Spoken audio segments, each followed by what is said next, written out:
Hello everyone, I'm Ron Grant coming to you live and direct from Tortola in the Virgin Islands. You're watching 284 Media. Thank you so much for your time. November, as you might know, is observed globally as Diabetes Awareness Month. In the BVI, we're doing our part along with the BVI Diabetes Association to raise awareness. Joining me today is President of the BVI Diabetes Association, Dr. Charlene Lewis, along with Dr. Nicholas Lee out of the UK. We're going to talk about a lot of things, mostly the activities as well as a pilot project that Dr. Lee is spearheading that will impact our territory with much needed help. We'll be right back after a quick commercial break. Just give me my service. Yeah. Just give me my service. Just give me my service. Make the switch to CCT and get connected today. Unlimited talk, text, and data. Visit any CCT store or call us at 444-4444. CCT, Life Unlimited.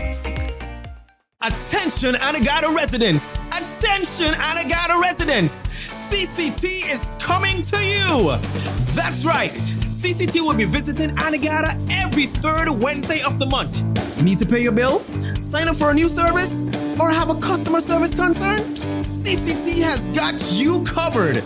No need to leave the island. CCT is here to make staying connected easier than ever.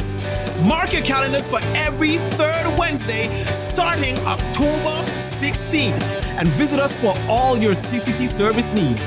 For more information, call us at 444-4444 or follow us on any of our social media pages. See you soon, Anegada! Welcome back everyone, and thank you so much for sticking with us. As promised, we are joined by the lovely Dr. Charlene Lewis, President of the BVI Diabetes Association. Dr. Lewis, welcome back to our studios. Always a pleasure having you. Oh, thank you for having me today, Ron. I really appreciate you, helping us with the exposure of the association so that we can get the word out to the people. You're most welcome. As I mentioned, November globally is observed as Diabetes Awareness Month. Yes. In the BVI, we're no different. We're doing our part to share as much knowledge and awareness about this disease that continues to impact a number of persons. Right. Tell us how the month has been going so far as it pertains to activities. It's been going really well. I mean, we do have support from all different sectors. So on the 1st of November, we had lighting of the lights at Government House with Governor Bruce. On the 2nd of November, we were out and about and decorating the roundabout in Purcell. Yes. I hope people are enjoying our little signs that remind them how to prevent diabetes.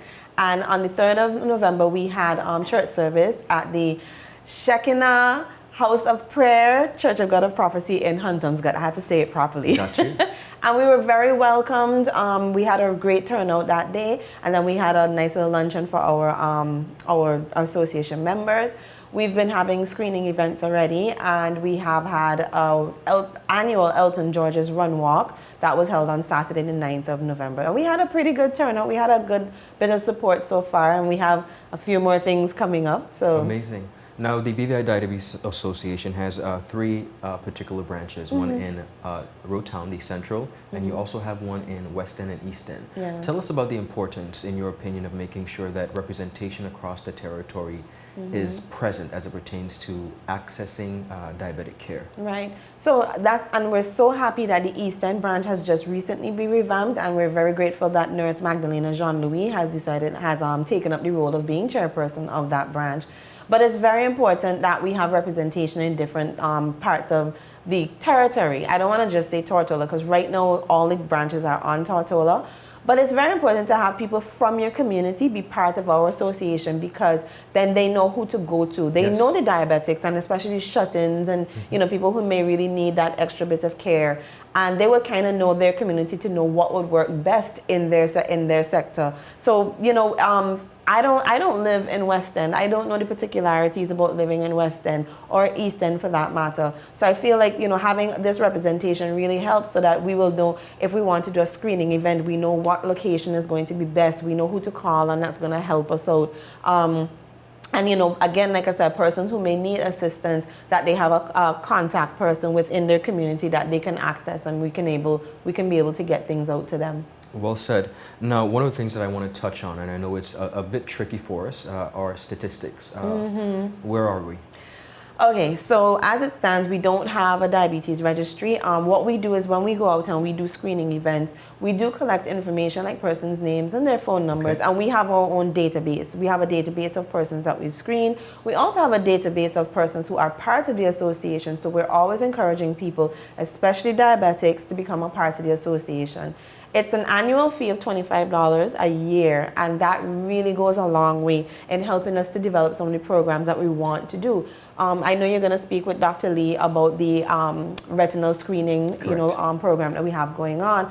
And to develop programs like this, it's going to take a little bit of hands-on. It may take a little bit of finances on our part. And having persons be a part of the association, giving that $25 a year or any other way that they can donate, and giving manpower. It's, right now, there's a few dedicated persons who show up, to take part and to do the work, and we really appreciate them. But we want more people. And we're seeing that diabetes is now a disease, not of old people. It's not an old people disease anymore, guys. It's really happening more and more in earlier ages. Yes. I've seen diabetics, type 2 diabetics, not the juvenile diabetes, not type 1, but type 2 diabetics in their 20s. Wow. And that was unheard of about 50 years ago. The association this year is celebrating 45 years. And 45 years ago, the face and what we're seeing in diabetes was not the same as what they saw back then. So we have to kind of bring things up to the time, look at where we've come from, but bring things up to the time. And to do that, we need more hands on deck. So really encouraging persons to come and join us. Doc, I'm happy that you mentioned the areas of which you're seeing. For persons who may not know, I want you to break it down for us. Type 1, type 2, and even juvenile diabetes. What is the differentiation? So let's start with what is insulin. Insulin is a key that helps to open your cells, that allows sugar in. It's kind of like when you have a door to your building, a door to your house. So with type 1, for whatever reason, the body has decided to attack the pancreas, and it's not going to make these keys. If you don't have keys, you can't open the door. But with type 2, which 90% of diabetics actually have, your body is actually producing enough insulin. But what happens due to different metabolic issues, your body is not able to use the keys. So either the lock is jammed or the house is full. For whatever reason, it's not opening up. And by definition, diabetes on a whole, whether it's no keys or you're just not responding, once your blood sugars go above a certain level, that is considered to be diabetes. Understood. Well, thank you so much for that. Now, this Thursday is World Diabetes Day. Tell us about the plans that we have in store and also for the rest of the month. So World Diabetes Day, the theme this year is diabetes and well-being. And one of the things that we're really trying to promote is not just taking medicine. It's a holistic approach because it's the whole person. Diabetes affects the whole person, but it can also be treated by looking at the person as a whole. So we do have a screening event happening at Right Way on Thursday, the 14th. And we're also going to be, so we're going to have our registration is going to be available there, and persons can come and get their free screening done in front of Right Way on Thursday the 14th. On the 15th, we have one of our major fundraisers, and we're so grateful that we have persons in our team. Miss Astrid has been able to put together this cocktail evening at Government House. And like I said, it's really a major fundraiser for us. It's it's cocktails and jazz on the hill. Beautiful. So it's a really nice event. Just people get a little look a little nice. You can come out, you can meet us. We'll get dressed up for you, but come out and join us.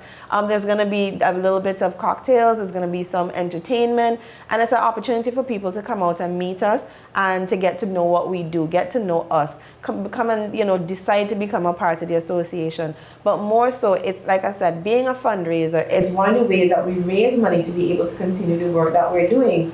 All the screening that we do, we don't collect money for screening. You can give your donation, we will gladly take it. However, these things are being done for free. And to continue the work of the association, we really need that support in terms of persons digging into their pockets a little bit and helping us with being able to fund these projects. Now, Dr. Lewis, for persons who want to come out this weekend and enjoy the Jazz on the Hill at Government House, where can they purchase tickets? So tickets are available at our office on Main Street, as in Indiana Downland Resource Center on Main Street. Since we love food here in the BVI, it's where Lady Sarah's used to be. Yes. I'm sure people remember that, Ron. And the office number is 494-4125. So you can call and make your reservation for your tickets, or they can check us at the Resource Center and purchase their tickets there. Beautiful. And there are some more activities as the month progresses. Tell us about that. So on the 22nd and 23rd, we're actually going to be out and doing bucket drives, and we're going to be getting donations. So we have a few of the children who need their community hours. This is a great way for the young people to get involved. So they can come out, they can join us, and we will have them out, soliciting donations for the association with our bucket drive. On the 23rd, we're going to be having a screening event at Walmart Supermarket. On the 25th, there is going to be a walk in West End. So the West End community, the West End branch is actually doing a walk in West End. So again, not everything is centralized. We're really trying to get out to the different branches. And that's on the 25th. On the 29th, though, I'm really excited about this. This is actually Paint the Town Blue. Beautiful. So diabetes color is blue, and this is because it's the color of the International Diabetes Federation, and we are a charter group of the International Diabetes Federation. So blue is our color, guys. And we're going to be having awareness shirts. I'm very happy to say that our logo, the symbol on the shirt actually was designed by local designer Daryl Bess of Bayrock. One of our very own. Yes. So we're very happy to be able to display, Daryl's work on our shirts. He's, very helpful when it comes to the association. We're really glad to have his support. So on the 29th, we do have awareness shirts coming out. We're encouraging persons to get their shirts together, and then they can come and just paint the town blue. The same day, it's a Friday, so it's Friday the 29th, and we're encouraging persons to wear their sneakers. So you're going to wear your blue shirts and you're going to wear your sneakers. And we want to call it Sneaker Day as well.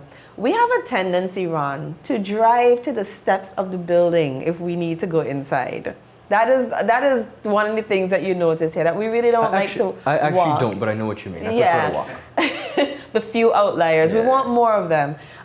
So we're really trying to encourage persons on that day. Park somewhere like maybe festival grounds or somewhere that's a bit further away from your office. Wear your sneakers. So you know like how the New Yorkers, they do it where they put on their sneakers to walk to the office, and then you could put on your cute shoes under the desk. But we're encouraging people to really wear their sneakers and, show them off. We've had people who have done like a little, train and people showing off their sneakers at work, and then they send it to us so that we can see that their whole company is actually taking part in this. So we're really hoping that we can get more of those, and that we can get people to be more active and to show their support for the association on the 29th of November. Beautiful. Well, Dr. Lewis, I want to commend you and your entire association, a lot of hardworking volunteers. Kudos to you guys for once again really channeling the mantle of awareness as it pertains to diabetes and giving diabetics in the territory an opportunity to have a holistic outlet of support. So thank you so much. You're welcome, Ron. And thank you to the territory, everybody who's listening. And just come join us. Yeah. Wonderful. Well, viewers, we are going to be joined next by Dr. Nicholas Lee, who is going to talk about a very special program, a pilot program that is going to help, of course, impact the lives of Virgin Islanders. We'll be right back after a quick commercial break. Hello and welcome to today's episode of Pop the Balloon or Find the Connection.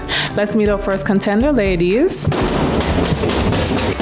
Okay, Joey, so do you have any toxic traits? I'm very restrictive. I don't give more time. What you get is what you get. I don't like to give unlimited time. That's it. Okay, can you tell us why you popped your balloon? That's a little too restricted for me. Thank you for coming. Okay, ladies, so let's meet our second contender. Sorry, excuse me. Why did you pop a balloon? I could give you minutes, data, unlimited call, overseas call, fiber. What else you need? My friend used to date you. You are a scam. She used to pay for everything and more. Nothing to offer. Okay, ladies, let's welcome our last contender. You look nice. Can you tell us your name? Thank you. My name is Christian Charles Thomas. They call me C Sweetie. What do you have to offer these ladies? Well, security, trust, unlimited time, and I'm pretty fast.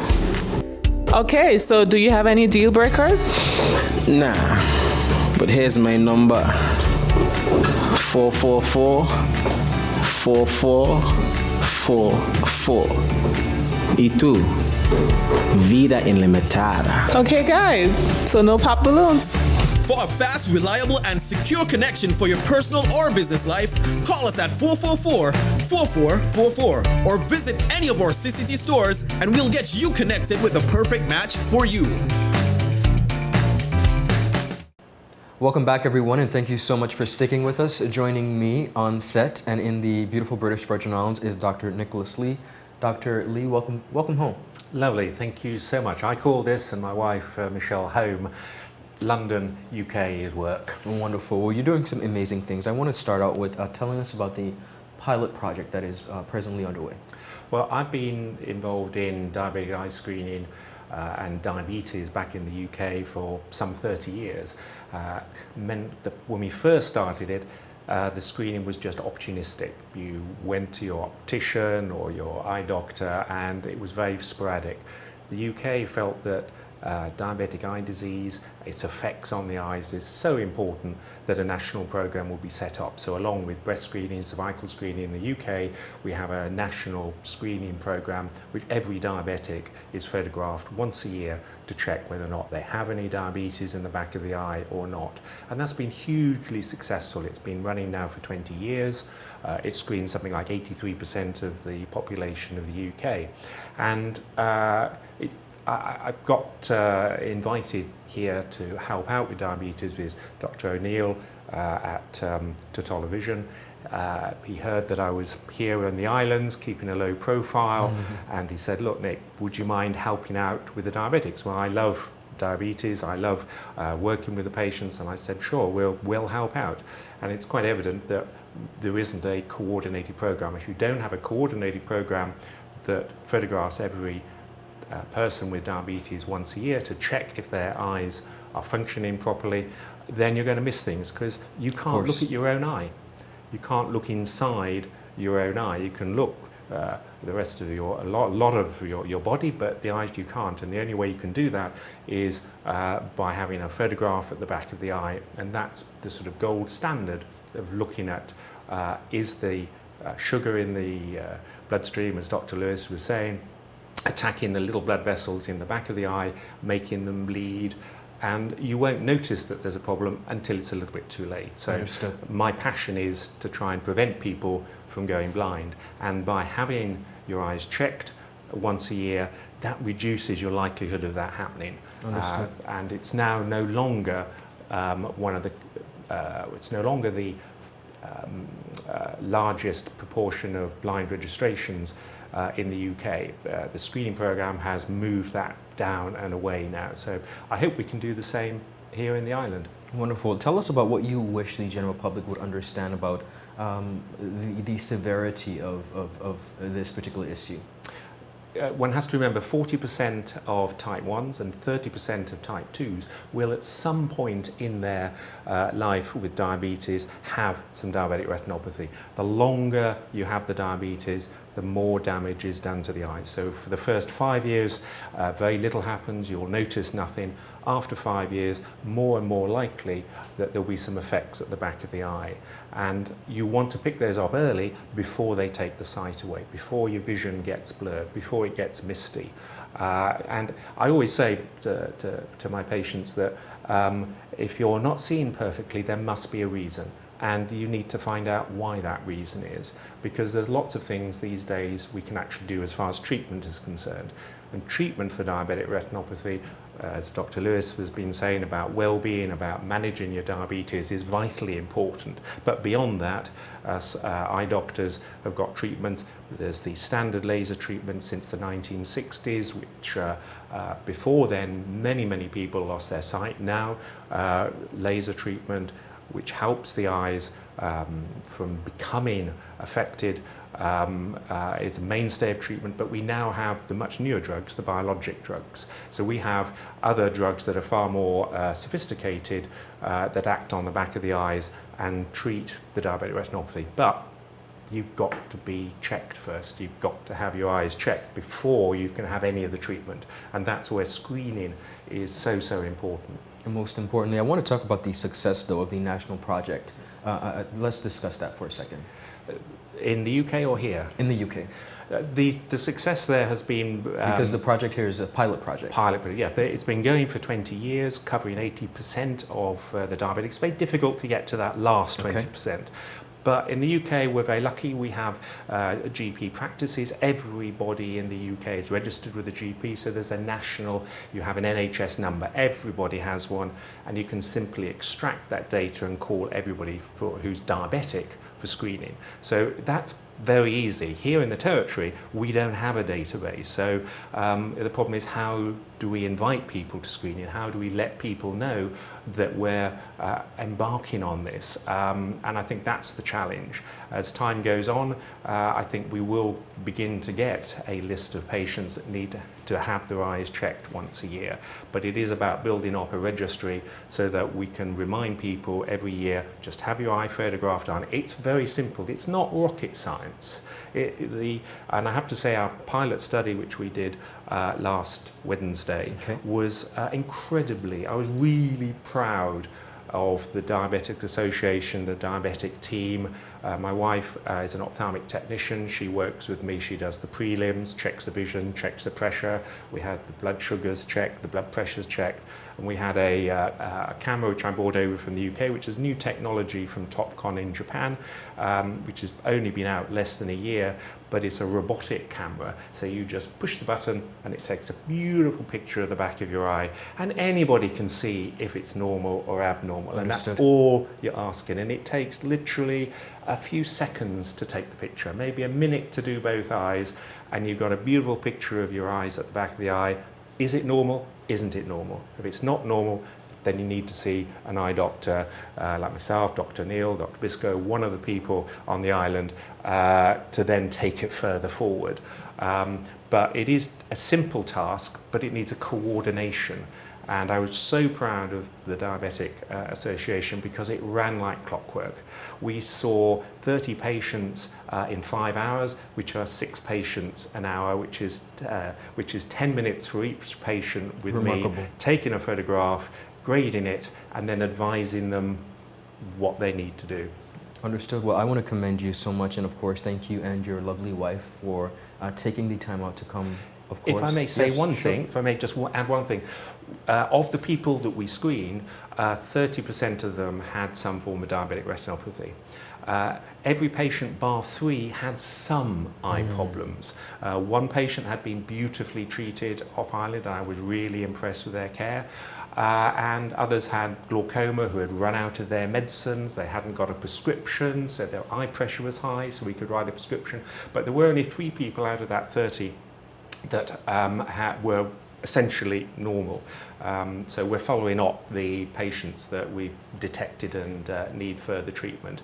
Wonderful. Well, thank you so much for sharing that. And again, thank you and your lovely wife for coming to the territory in collaboration with the BVI Diabetes Association to do this much needed work. That's a pleasure. Thank you for inviting me. You're most welcome.